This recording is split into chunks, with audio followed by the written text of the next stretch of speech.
Bakit po sinasabi ng Panginoon Diyos na walang ibang Diyos liban sa Kanya, samantala po yung Panginoon Kristo ay Diyos din? Kasi nung sabihin naman ng Diyos na walang ibang Diyos liban sa Kanya, hindi pa niya dinadala si Kristo sa lupa at ipinakikilala. Kung hindi niya sasabihin yun, baka makakita sila lang kung ano yung ginawa na nilang Diyos, then nagkasala sila. Kaya ang Diyos, sapat sa warning. Sa panahong Israel, sinabi ng Diyos, ako ang Diyos, walang ibang Diyos liban sa akin. Wala akong nakikilalang iba. To reiterate to the people of Israel that they must serve only one God. Di ba? Pero pagdating ni Kristo, meron ka pa bang mababasa sa bagong tipan na gano'n? Na walang ibang Diyos liban sa akin, walang ibang Panginoon? Meron ba nun? Wala nun. Pero meron pong pinakilala ang Panginoon Kristo na isang Diyos, Alin? ang Kanyang Ama po. Bakit niya sinabi yun? Di tanungin din natin si Kristo. Pakinggan natin. Kung ako ay nagpapatotoo, Kung ako'y nagpapatotoo sa aking sarili, ang patotoo ko ay hindi katotohanan. ang sabi ni Kristo, kung ako ay nagpapatotoo sa akin sarili, ang patotoo ko hindi katotohanan.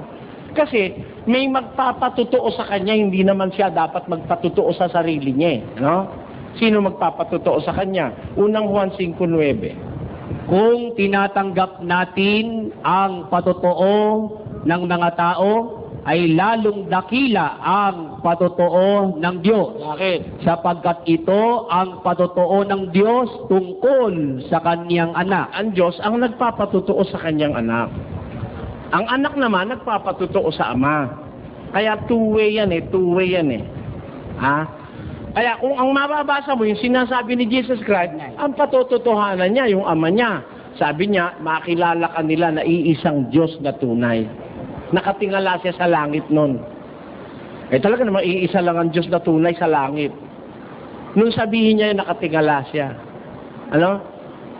Sana sinabi niya, makilala ka nila, iisang Diyos na tunay sa langit at sa lupa. Wala namang ganun eh. Nung sabihin niya, nakatingala siya sa langit. Ang ama naman, nung bumaba yung anak, ano naman ang sabi ng patotoo ng Diyos tungkol sa anak?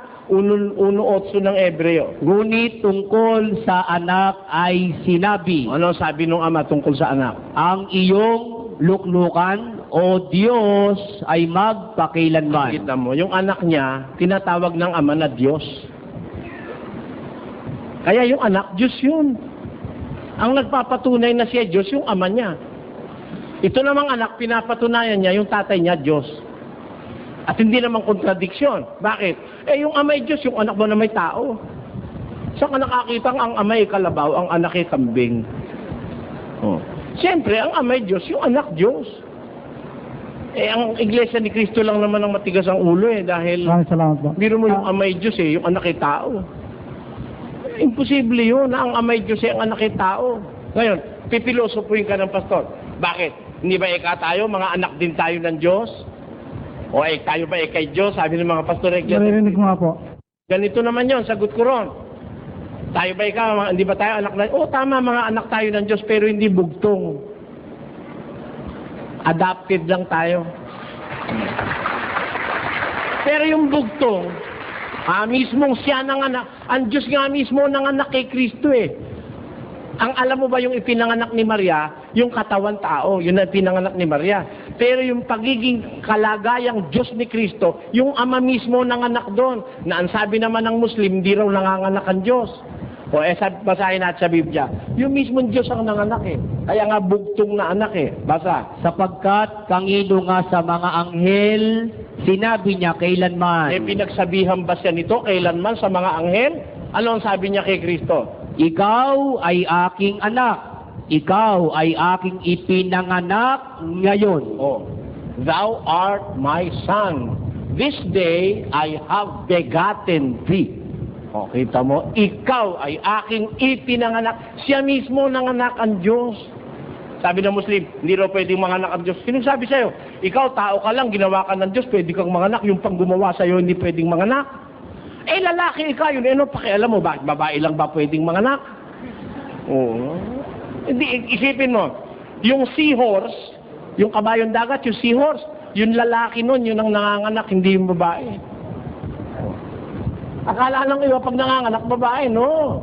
Hindi lang babae nanganganak.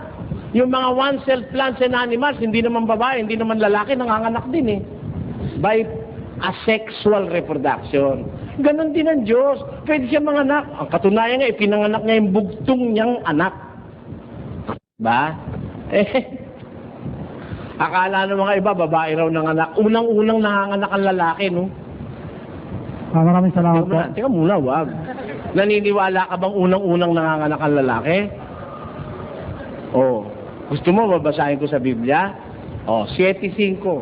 At katotohanan, ang mga sa anak ni Levi na nagsisitanggap ng katungkulang saserdote ay mayroong utos na kumuha ng 10 bahagi sa bayan ayon sa kautusan.